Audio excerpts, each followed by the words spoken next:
I then went and did this high-fat study. It almost killed me. It almost killed my relationship. Very stressful. I did drop a lot of body fat. I became extremely lean, but I also became extremely irritable and could not do any high-intensity exercise.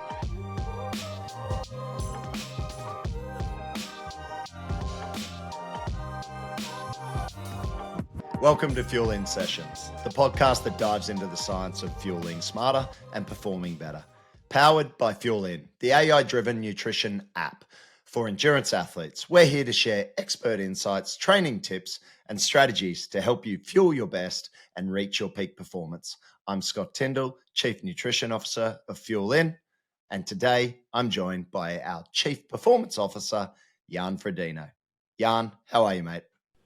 Hey Scott, how you doing, buddy? How are the legs? Mate, the legs are good. The legs are good. Surprisingly good, all things considered, and the amount of downhill running I enjoyed the other day during the Sydney Marathon. It's, all things have been pretty good. It must be Fuel In that's helping me out. So to pick up the listeners who haven't been listening all along, Scott has had this long-standing goal of running a marathon. He had all sorts of prep issues. I'm sure we're going to hear about carbs.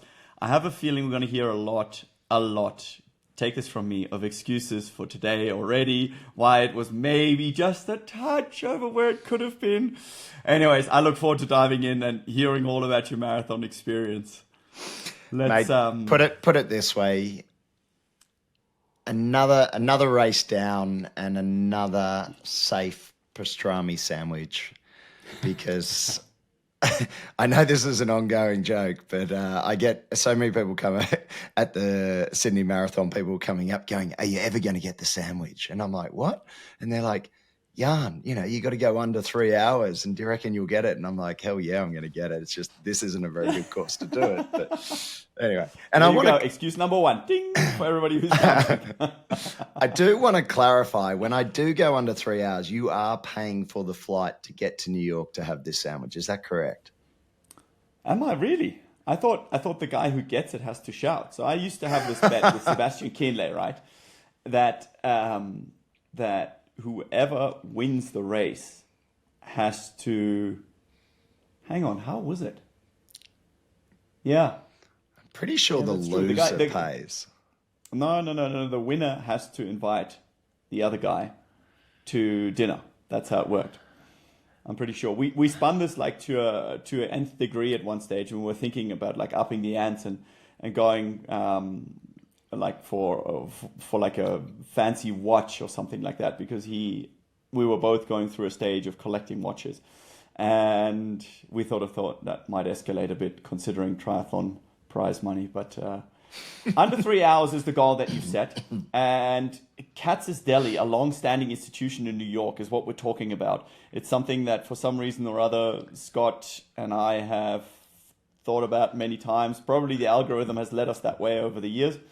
I was recently in New York and didn't make it to Katz just to honor our agreement. Can I just say that?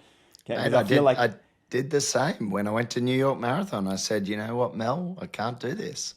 I haven't gone 3 hours and I can't have this sandwich." Quite honestly speaking, though, I feel like our wives would not appreciate a greasy, melted pastrami cheese, some weird Russian sauce sandwich quite the same way the blokes would. No, I'm pretty sure on that as well. But I think that if I do go under 3 hours, I'm pretty sure you're paying for it. All right, that's a deal. That's a deal. You're flying economy. Right? You're flying economy. Yeah, flying economy. I like it.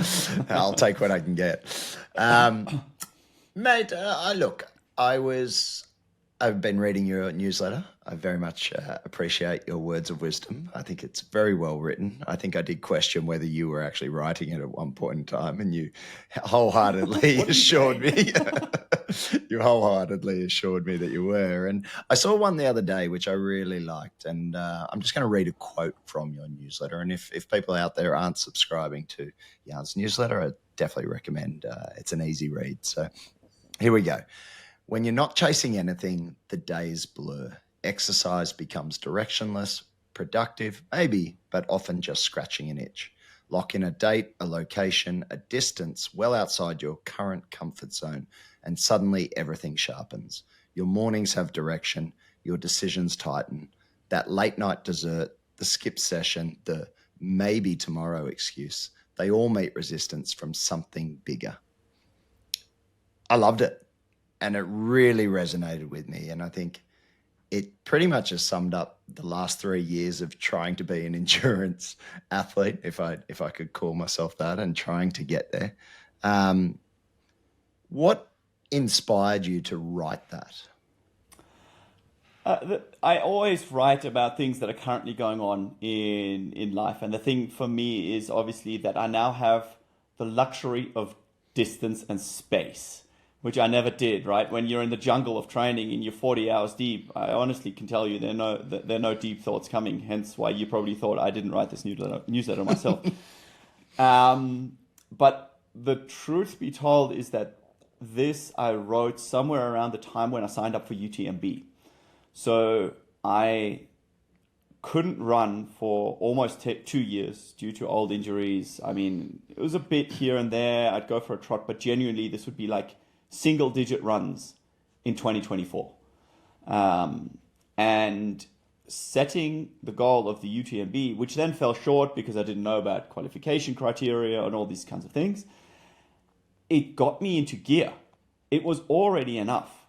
You know, we always talk about the arrival fallacy of which is another newsletter I wrote about, when you arrive at that goal. But just having the goal kicked me into gear enough that I did enough of the drills in the morning, and I overcame the excuses of why this wouldn't hurt, why this would hurt.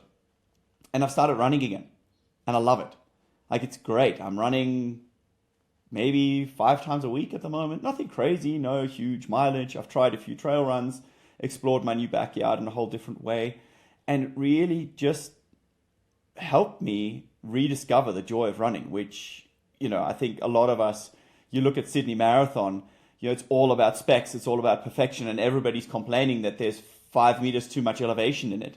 Whereas you're getting to run around one of the, if not the most iconic city, I was almost going to say capital, but that's Canberra. How did that ever happen? Anyways, Nobody knows. Yeah, getting far off the tangent here. The point being that, you know, it's an amazing opportunity to run in a traffic jammed city with the roads all to yourself and a few like-minded people.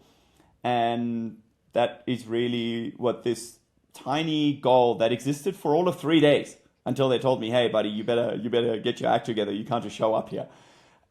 Was enough to do, and therefore I'm looking forward to it. You know, if anybody's a spare ticket for New York Marathon, sign me up. I'm willing to go. And mate, I might have an in there. I actually was chatting really? to someone today. They were, well, that's how I got into the New York Marathon, because I had a backdoor entry into there. And a backdoor entry. Tell us more about that, Scott. No, I'm not gonna. That's a terrible, terrible phrase. But yeah, I do know someone who knows someone who potentially could get you in.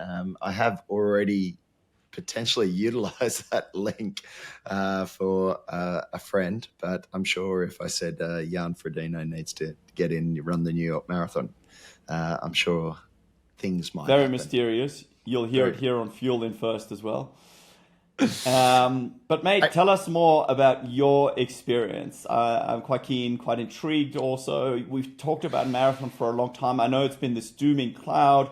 Things were positive. There was going to be a study. Why don't you take us back to a few months ago when this whole idea came about? There was a high-carb, low-carb study involved. Prepare us a little bit. What got you to the day? Yeah, so this was actually Sydney Marathon number 3 for me. 3 in a row, which, you know, the plan was to go under 3 hours. Thankfully, as you said, they did reduce a little bit of the ascent and the descent this year from, I think they took 105 meters off. So it was under 400. It was just under 400 meters, I think, of ascent this year, whereas previously it was like 500. So, and this was just to clarify, was this in order for them to be the first major? Because they're the first major in the Southern Hemisphere, right? Is that right? Correct. They're now the 7th major on the marathon circuit, and I believe the first in the Southern Hemisphere. So you are correct. So 35,000 runners. Yeah. Amazing day. It's funny, isn't it? You hear these complaints of like running, it's got a lot of elevation, a lot of descent, but I mean, it was incredible. You could not have asked for a better day in terms of weather. I think it was like 9 or 10 degrees when we started, probably finished at 19, 20. I mean, it was just incredible and car free, as you say. So definitely nothing to complain about. Yes, it made the quads hurt, but nothing too bad. So yeah, setting the scene, I was enrolled in a high fat, low carb diet trial through the Australian Catholic University. I'm not Catholic. It was just I was the about to university. say, was that them trying to punish you for not being Catholic? Or Yeah, I feel something like somewhere the universe found out who you are and tried to go against you there. It's definitely true. So no, that all came about just me. I wanted to do get a DEXA and do some metabolic testing, RMR and VO2 max, and it turned out they were doing a study and so on. So Just go through those abbreviations for those of us that don't know. So DEXA scan is a bone density scan.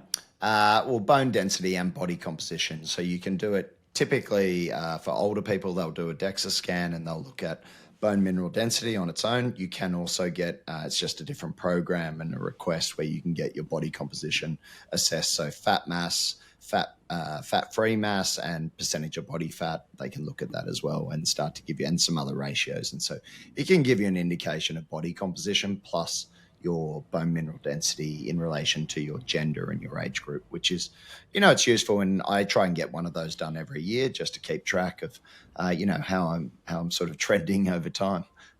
As a lot of people will now know, just either listening or reading information that we put out, you will lose muscle as you age. So I guess one of the goals is certainly to try and, slow that down. Nice flex. Trying to slow that down over time, and, exercise and nutrition is going to be a big key component of that.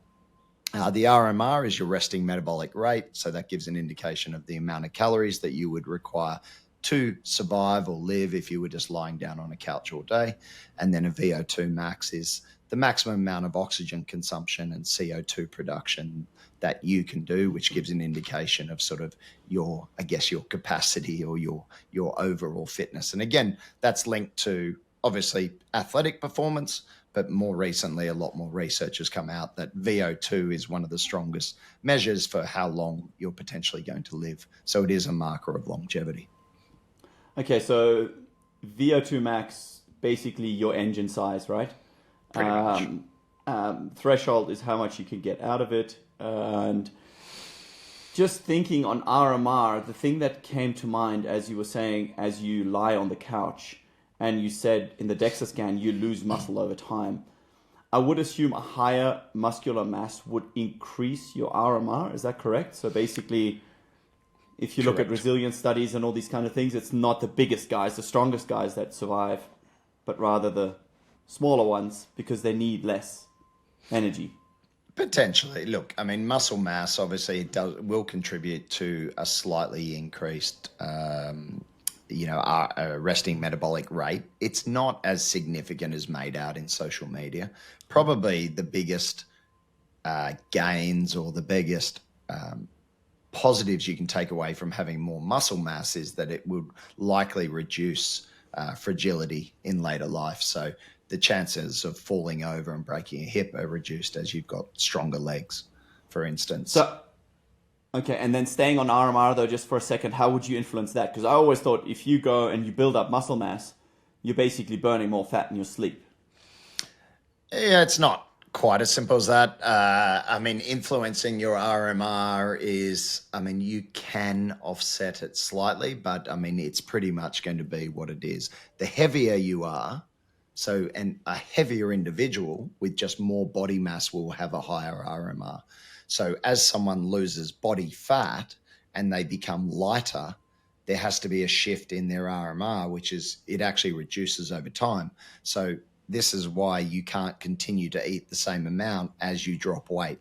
And so there is that graded reduction in total calories on a daily basis that is required to continue dropping body fat as you progress in your weight loss journey. Okay. Yeah, Cool. Thanks for which is clarifying interesting. that. Sorry. No. So did all this testing, and what has turned out is my threshold's only like 155 beats per minute, and run speed at the time, I think I got it down to about 4 minutes 21, 4 minutes 21 seconds per kilometer, which for a sub 3 hour marathon, you actually have to run at 4:16. So I'm always up against it now. I then went and did this high fat study. It almost killed me. It almost killed my relationship. Definitely almost killed my kids. Very stressful. I did drop a lot of body fat. I became extremely lean, but I also became extremely irritable and could not do any high intensity exercise. So at that point, I decided to pull out of that, and that was me done. And would you put that down just to overall caloric loss, or you just, I mean, there's a lot kind Calories of to calories ask are on why. point. I tracked everything in, fuel in, so I just reversed sort of the macro. So I had enough. The proteins remained fairly similar, although I dropped it down a little bit. And then I just reversed the carbohydrates and fats around. It's not something we typically do, but I wanted to try this and see. So calories were matched to what I would typically take in. I was just taking in a far greater amount of fat compared to carbohydrates. Okay. Fair enough. Nearly killed me. So I went back, I think before the before my cans 70.3, I went back to high carbohydrate and had a decent race and was pretty happy with that. So then I had like a 13-week build towards the Sydney Marathon. And I guess, at that point, it was just pretty much standard in terms of what I was approaching in terms of the way in which we approach it with fuel in. So moderate to high protein intake. I was typically taking in around 2.2 grams per kilo body weight, so around 170 grams of protein per day. And then the carbohydrates were mixed based on my training program. Okay, so Scott, just quickly, you see that shift, and there's obviously a shift in your mindset as well, and there's a shift in kind of how your sessions are going. You say it nearly killed you. What is the thing that you think really made the difference, or what was the kind of contributing factor that you said, it nearly killed you, your relationship and everything else with it? Because you're obviously getting out, you're getting healthy exercise, you're getting sunlight, you're getting all the good things, and yet all you're doing is switching one fuel to another. And as you know, like I was high fat for ages. Like my wife's pre-race meal was green salad and a piece of salmon. So it seems to be very individual, or is it something that you need more time to get used to? Where would you point your finger? Yeah, If you look, had to? potentially. All I knew was that in the very high intensity sessions, I just had nothing. I just couldn't finish them, and I just couldn't push through. Now, over the course of 7 or 8 weeks, maybe a longer duration to adapt to that, maybe it would have been possible. I guess at that point in time, I was thinking, okay, is this worth it? And for me, with limited time, pressures of a family, pressures of a startup, I just was like, I just am not enjoying this at all. And it was really that decision. Now, there are plenty of people, as you said, yourself included, and them, that, have done well on, higher fat, lower carbohydrate training plans and had results. I think in my case, it just wasn't working for me. Yeah, no, totally. I just wonder if I mean, like so often, there has to be an element that we didn't have the knowledge that you do. We didn't have the knowledge that the time has now. And you kind of do with it, and you probably lower your expectations for the session. I'm just Yeah. curious. I'm genuinely curious if that's where it goes. Yeah, maybe like my expectations for the sessions and what I was expecting to do in those sessions was biasing me. And look, there's probably an element of bias as well because of my philosophy. And I tried to keep that out of it as much as possible. Yeah, But our philosophy, we fuel in that carbohydrates are an essential part of an athlete's, health and performance. And so, that's where I sort of sat. I mean, looking at it, I looked through my data. My HRV was the lowest it's ever been. It typically is very low, but it sat at around 23 milliseconds for the 2 and a bit months I was on it. My heart rate actually went up a number of beats. it typically sits at around 37, between 37 and 39 beats at its lowest. And it was typically above 40, sort of up in the 43, 44 beats. So I got sick a few times as well, and it just wasn't working for me. And this is often, this is what's being portrayed in the literature as well, where, carbohydrates are restricted. And I guess I probably, whether I was accurate in what I was tracking, but potentially I was heading down that sort of, whether it was low energy availability or certainly just the lack of carbohydrates was pushing me into some of those signs and symptoms that I would attribute to an athlete suffering from, say, REDS, relative energy deficiency in sport. Now, whether I was actually deficient, maybe it was just deficient in carbohydrates. It certainly was, reducing mood, reducing performance, increasing the likelihood of me getting sick, me not hitting sessions or missing sessions because I couldn't be bothered. Yeah. And so that's where I was at. So, well, I mean, there are two things there. I always find when you get really busy, carbs are just king. Like, I mean, we noticed it in our snacking behavior. But I had a conversation the other day, and I probably shouldn't share the name, but it was a top German cyclist talking to another top German cyclist at a dinner party, and they were going, through the antics of whatever it was, and the one guy said to the other guy, you know what? If we knew about all this fueling and the fact that we just would have had to basically smash more carbs, we could have saved ourselves so much, I'll call it mischief, throughout our career. I mean, that's a podcast on its own. And I should actually ask these guys if they'd ever be prepared to go on for it. But that really makes your point, right? I mean, these guys are comparing the most performing enhancing era of their lives, and they're saying they risked their lives and they could have probably saved their trouble, considering that they obviously believe in cycling and where it's at right now, and that carbs are the answer. Yeah, I mean, I've heard similar conversations and conversations being expressed to me that a lot of these ex-cyclists are like, wow, if only we knew it could have been that easy. Maybe we wouldn't have to go down that route. And I think if I think it would be amazing to speak to those individuals and hear their stories. I mean, you hear these stories, they were just completely ruined because they just weren't eating anything. So, I mean, look, my scenario, where I put myself, I'm a busy individual in terms of, got a business, got a young family, about to have another child in 4 weeks, like trying to stay active and trying to perform at my best. And so I think where I sit with this is like, I am probably a typical fuel-in user, in that we're just trying to make things as good as they can be. And it's interesting. I looked through my data on this and I was like, God, I feel like I do a lot of training for the marathon. And then you're probably looking at the numbers going, are you joking? And like, it's interesting. Let's dive into them for a second. Let's just dive into them for a second. Like, I mean, it's fascinating looking at the numbers and seeing actually what potentially can be achieved, because I see so many athletes doing so much volume. And I ran with a guy on the weekend who I know did a lot of volume, and he didn't have the race that he wanted. And it's like, I'd love to get your insights onto just what you think is like that minimum effective dose in training. And obviously your minimum effective dose is a lot different to, say, mine. But what you found when you were training. Well, let's see if we can get your data up on the screen. And otherwise, just talk us through the numbers. In 2025, you sent me your log. Is this, I'm just looking, swimming kilometers.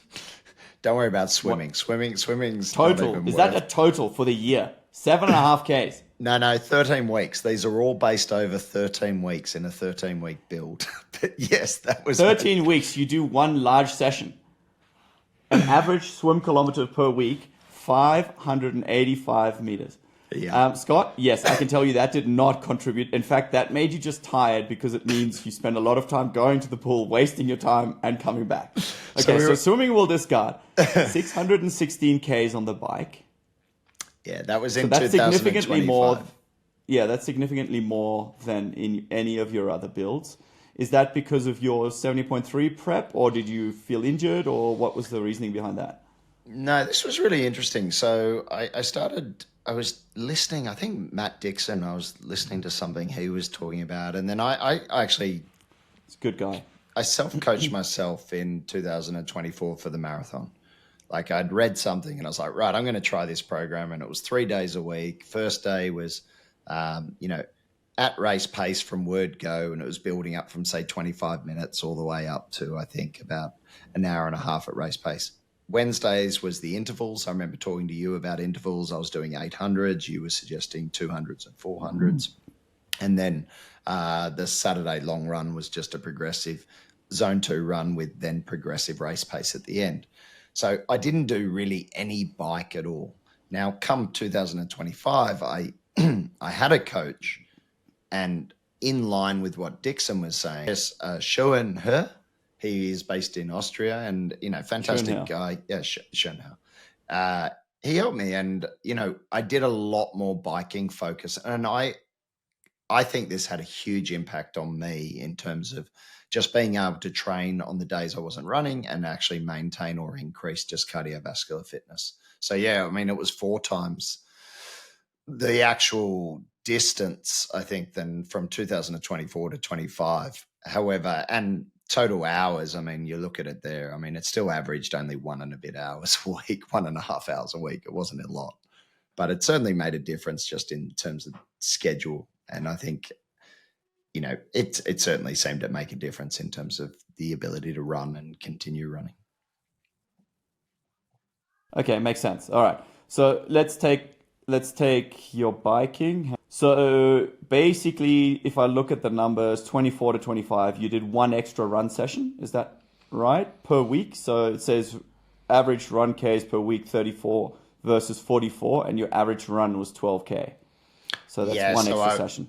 correct. I was probably doing, yeah, like one, and that's an average. So I was probably doing an extra run, which was shorter, like a run off the bike or something like that. But if you Yeah. look at the total time I was running in terms of hours per week, it actually dropped from only 3.6 hours down to less than 3 hours as an average per week, which is pretty low, I think. It is pretty low. It shows though that while you were only running, your average speed was higher. Correct. If my head maths is right. Yeah, I Strength was you I kept was up. covering. Yep. I mean, the thing is, like, it's this is one of those things where it's hard for me to relate because, you know, you're a busy guy. You say you're balancing family, you're balancing work, and you're balancing training, right? I, as a pro, always had the luxury of having training, and everything else had to balance around that. I had Emma looking after the family. I tried to do as much as I could, but if I objectively come back and I would have tracked my hours training versus my hours in the business, which I didn't have, which was kind of training. I was doing interviews and whatever else, but I mean that was what 5 hours a week. And then I look at family. I was in there and here and there and everywhere trying to do what I could in between sessions, but the focus was wholly and truly different. And so I think, Yeah, I mean it's tiny hours, isn't it? Like you look, I mean, progressively from 2023 to 2025, it was, let's call it 7 hours, then 6 hours, and then 6 hours of training, of running per week. And I think what when so I the look at total that, duration here, the total duration you got around 6 hours but that's not including the bike. Can't be including the bike as well because yeah, it that's just is. such a, oh Yeah, wow, it okay, is. yeah. Like it's 6 hours of training per week. And I think what I liked about this was, and obviously there is time taken to get to the pool or get to the gym, which I think you have to layer in. And I think a lot of people forget that. But yeah, that 6 hours a week felt like a lot as a Yeah. busy individual. But I think what was exciting about that is that, still managed to achieve some results. Now, did I hack the system? Did I hack it because I had a really good understanding of maybe the nutrition side of it, which we can dive into, which I think did make a big difference. But I think if I had to pick out the training differences between 24 and 25, certainly it was the bike. Like the bike made a massive difference to my running. Yeah, And makes sense. it's, Low impact, good cardio. Yeah, yeah. makes a lot of sense. And And so that was really interesting. I thought from just pure training, being a busy individual, 6 hours, still managed to have a decent marathon. 23 ran it in 3:29, 24 ran it in 3:13, 2025 trying to go 3 hours, ran it in 3:05. Low volume was key. Enjoyment was key. Swimming certainly wasn't the key, and I need some help with swimming. Yeah, fair enough. As long as you're not aqua jogging, you kind of do a lot of things right. But again, I mean, the volume is what it is, and then you can debate, could you run to the gym and try and get a few of those kind of hacks? But why don't you take us into the meat and potatoes of this podcast and where we're at? What do you recommend for people who have that amount of time? Because sometimes in a busy week, that's how much training I'm doing currently. I like to do more, but if it gets busy, I do something every day, but it's not always an hour even, right? So realistically, the volume some weeks isn't much higher, but I wouldn't consider fueling, right? Because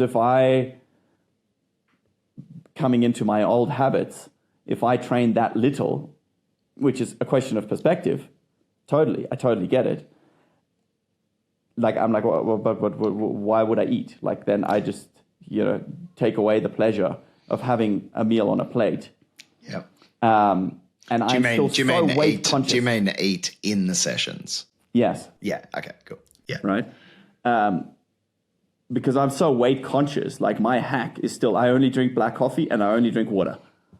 Right. Which is one of those things just to even keep my weight, because I'm quite prone to put on the weight. So why don't you tell us what you do in this case, coming from a different aerobic base as well, to get you through and keep you sane and keep you sharp for the other tasks that are kind of like, let's call them the priorities of life.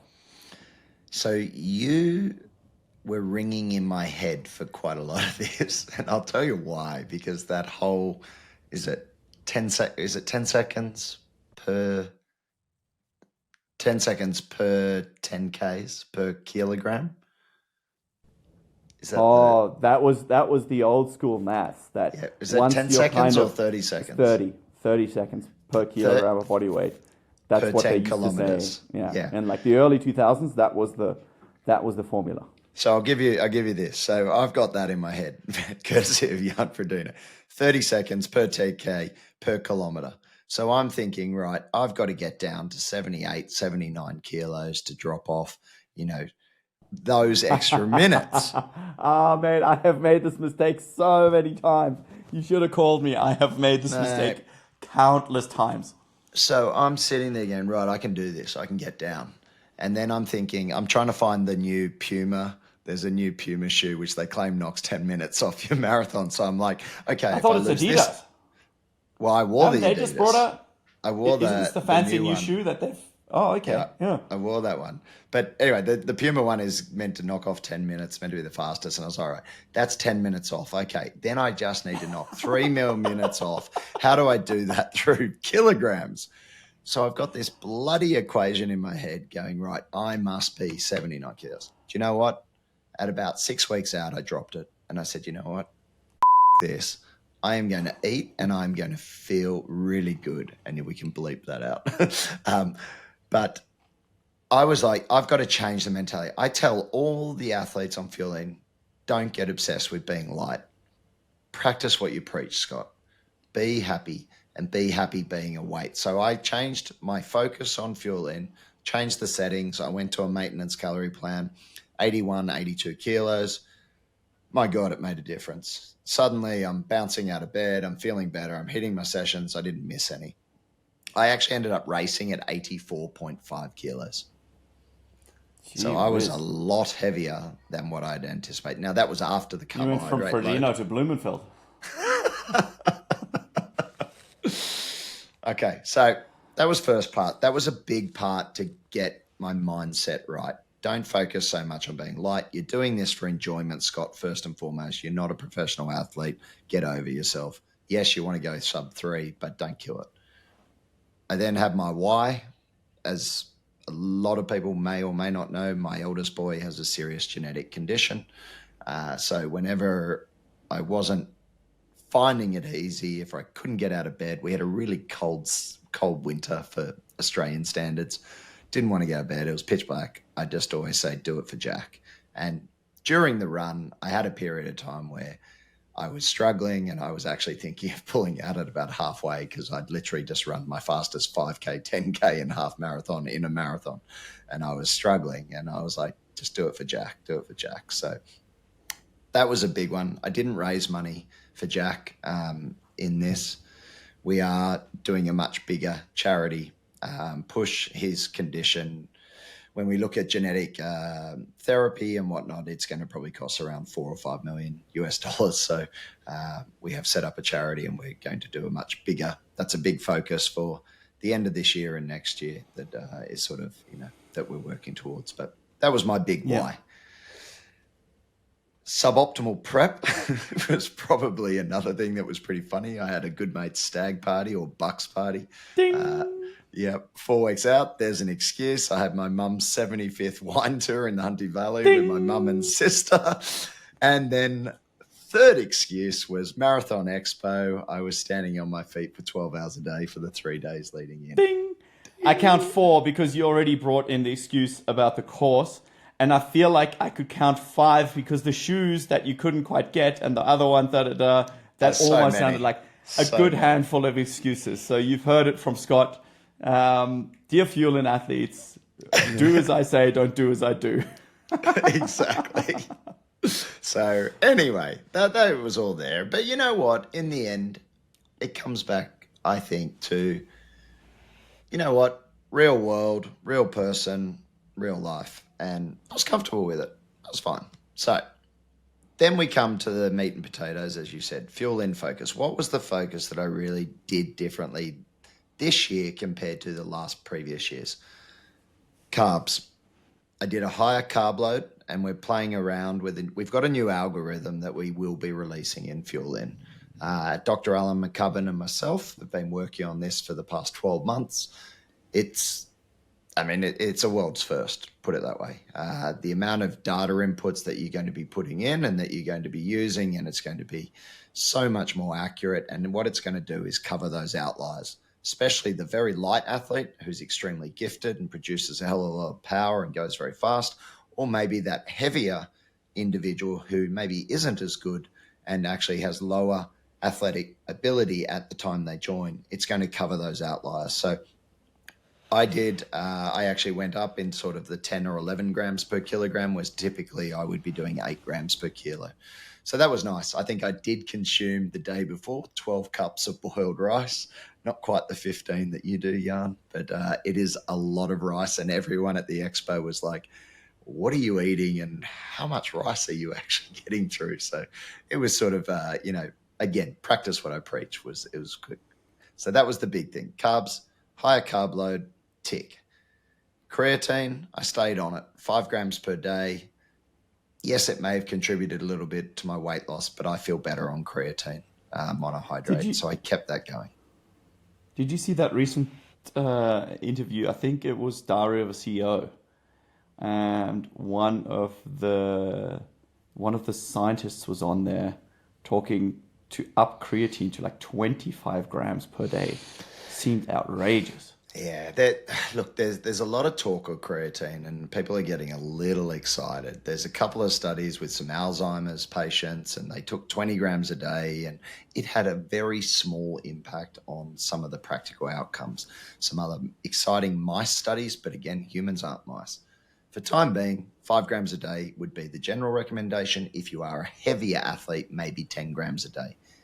There is potential that if you take 20 grams a day and you're sleep deprived, you may perform better the next day. Something interesting. Would I recommend taking 20 grams a day all the time if you don't have a medical condition that may warrant it? No. Pretty simple. Okay. Got it. All right. So 5 grams creatine a day. Yeah. What else is in there? I layered in beta-alanine. Ooh, tingle. Yeah, massive tingle. So I did 6.4 grams per day for 12 weeks. usually, it's 4 weeks to go super loaded, but I did have a half marathon in between. So I wanted to keep taking it all the way through. My hack for this, I get the worst like pressure build up in my head and full on like ants crawling over my face. Take it all at night. You just need to take it. I fall asleep very quickly, like head hits the pillow, fall asleep. Take it just before going to bed. Don't experience any tingling at all. So that was my little hack with that. Made me feel better. So definitely recommend beta-alanine. It's an intracellular buffer. Maybe offsets, that accumulation of lactate. You can't use it anymore, so on. So beta-alanine, yep, definitely recommend using it. And I think in the case of the Sydney Marathon, because of those hard efforts with the hills going up and down and some elevation in heart rate and sort of not quite sprint effort, definitely not in my case, but did it help maybe? Yeah. Did it help maybe offset some of that? Yeah, I think so. Okay. I trialed bicarb. I used the Ministry gels. I don't know if you know that company. It's a German company.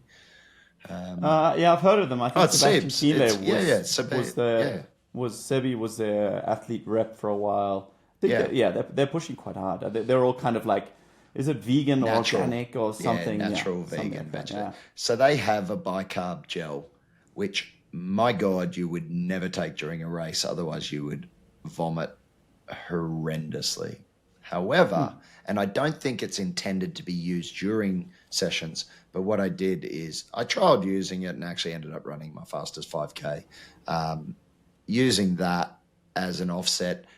I just in the end decided, look, it wasn't worth the hassle or the potential for me vomiting or exploding backwards on course, which I definitely didn't want to do. I didn't get a chance to use the Morton system. It is something that I want to trial because, again, there's been some cool evidence recently with regards to that system.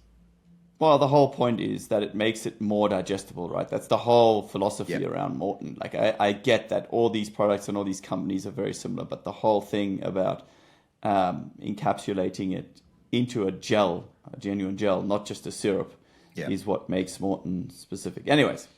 No, look, try that. There was a recent paper. I think it was Shannon et al. It's like a 2024 paper, and they did 40K time trial using the system, and it came out better. So look, I'm all for it. I think if it makes it easier to consume bicarb, we know bicarb works. It's just how do you get it in? So saving that for another day. This one you'll like, and I'd love to know whether you've tried it or did you ever get access. This was the Plasmade. Now I know. Isn't this the Norwegian super weapon, what they're kind of advertising? So I know Christian, I think it's part of, I think he's invested in the company even, or Gustav, one of them has. And look, pine bark extract, French maritime pine. It's got, it's similar to this, I know I can never say it, pycnogenol, and that's the registered form. But the end of the day, the active ingredient is this French maritime pine extract. What is it meant to do? It's meant to work on the nitric oxide pathway, similar to nitrates, but a little bit dissimilar. It's to do with a enzyme, and I'm probably going to stuff this up. I think it's called Nexus is the enzyme. There's apparently a study coming out from New Zealand, I think Auckland University, looking at its results. Look, I tried it. I did the exact opposite of what I tell athletes, nothing new on race day. I tried it for the 3 days leading up. I had 6 gels over the course of 3 days. Who knows if it made a difference? It's meant to improve vasodilation. It's meant to improve offset of fatigue and whatnot. Did I have that? Did I feel really good? Yeah, I felt really good, but I'd also smashed a heap of carbs. So more to be understood there. I don't do any I didn't do any measurements around muscle oxygenation or anything like that. So I couldn't tell if it made a difference. Did it make me feel sick? No. Did it make me feel absolutely fine? Yeah. So that was that one. In German, but I thought it was interesting.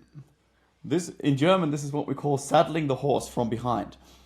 You know how you're always supposed to approach the horse so he can see you, and doing all the little like 1%ers that you try and find along the way. And you're like, oh, well, yeah. Anyways, it's funny. Like, we all get into it. And I mean, kind of on one hand, appreciate you as, our carb leader trialing stuff out, right? Because if you can feel the difference. You are pretty sensitive to a lot of stuff. I think that makes some sort of sense. But it's just funny how we can't help ourselves. It's the same as my physio, who's treated me over years. If he tries to treat himself, I'm like, dude, just stop. Just go and see another physio. Yeah. It's just, we all have our biases and dive into things, and that's probably part of the joy as well, right? You kind of, you want to believe the hype to a sense. You do. And look, there's probably a degree of placebo there. Look, from like a bicarb beta-alanine perspective, very comfortable with the science behind that. Very comfortable and been doing that for a long time. I think Plasmade, look, more to come. Super interested in the product. Nitric oxide pathway, we know nitrates work. So I think there is some, there's promise there, certainly. Moving forward. Brekkie. Take us to Brekkie. What happens at Scott Tyndall's house for breakfast? So, again, with the new algorithm, we've actually dropped protein and fat down for race day breakfast. And I think that's a move in the right direction. And that's based on feedback from athletes and probably us just wanting to try and keep that feeling of fullness down. We've also done that with the carb load. So with the carb load now, with the new algorithm that will be coming in, total protein will be dropped down. You'll still take in, like we usually typically give around 2.2 grams, but it drops down to about 1.6, 1.5 grams, and fat will drop down as well. So race day breakfast, this is something I had practiced race day pace sessions and whatnot. But I actually really took in minimal fat, minimal protein. I actually used Morton 320, the drink mix, PF90 gel, so precision hydration PF90 gel, thick cafe style raisin toast, which I love, with a good heap of butter on it, a couple of teaspoons of butter. So how do you drop your fat and then you put on a couple of teaspoons of butter? That's only 10 grams. A teaspoon of butter is 5 grams of fat. 10 grams of fat. Well, how much was it before then? I mean, taking that's in kind of probably the joy. 20. I was probably taking in 20 grams of fat easily on a race day breakfast. Through what sauce? Through butter and olive oil. Olive oil for breakfast. Jesus. Yeah. Okay. I always used to put olive oil on my bread when I was eating that. So, but I removed and butter. Yeah. I love it. Huh. I know. So I did that. Sounds good. Fat tastes good. Yeah. That gave me what? That's 90 and 80. That's 170 plus the raisin toast to put me up at around 200, 210 grams of carbs in the morning of. So I was definitely up into that sort of, 2 and a bit grams, closer to 3 grams per kilo. I had 2 Morton caffeinated gels, so trying to get that 200 milligrams of caffeine, 60 minutes out, 15 minutes before the start of the race, another M100 gel. Running with a guy who wanted to run sub 3 at 4th kilometer, vomited. I vomited. How? Take me through this, because you tried, you dropped a bit of fat, but genuinely, I don't see anything that you don't normally do. Yeah. It's the caffeine. The caffeine in these gels makes me gag.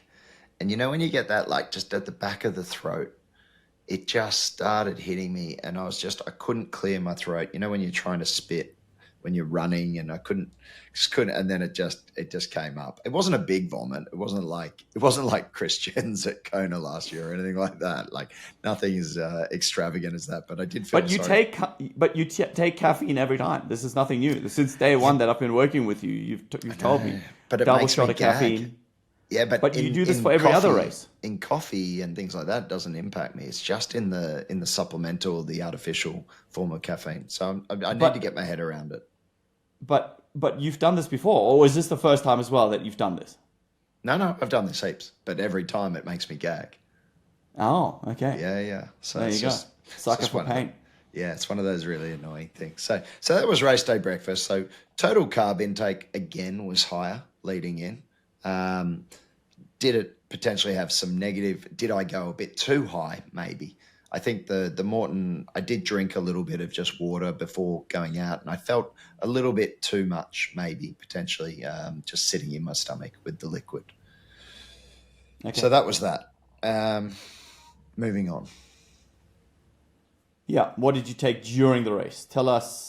Take us into the actual race. Grams per hour, Did you take more caffeine? Any other secret tricks that we want to know about?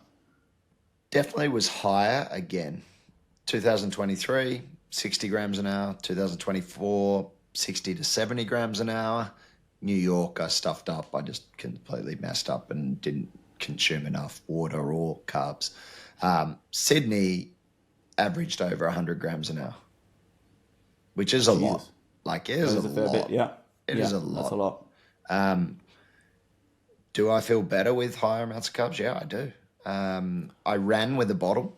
I think I took a leaf out of your book from Milwaukee where you ran with the bottle of Morton. I ran with a bottle of Morton. The reason I did that was because I actually wanted to try and drink 500 mils of liquid because I have such a high sweat rate.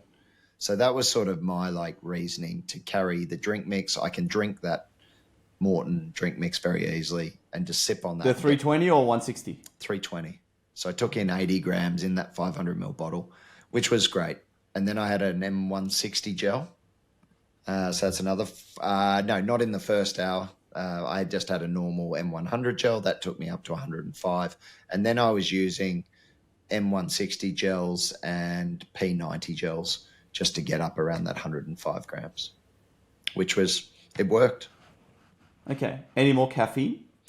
I had one SIS gel, a beta fuel gel, which has 200 milligrams of caffeine. And I had one more Morton caffeinated gel. So all up, I had 500 milligrams of caffeine throughout the day. Jesus Christ. And where did you take this? I took the second 200 milligrams in hour 2. And then in the final hour, the last gel I had was caffeine because I was hitting the wall hard. And how far from the finish would you take this in order to still feel an effect? I took it, yeah. I mean, whether it did have an effect or not, I think it was about half an hour before the end of the race. You got yourself ready for the sprint against your mate. Yeah, exactly. When he left me behind. So look, it wasn't a hot race either, but I was really cognizant in this of drinking fluids.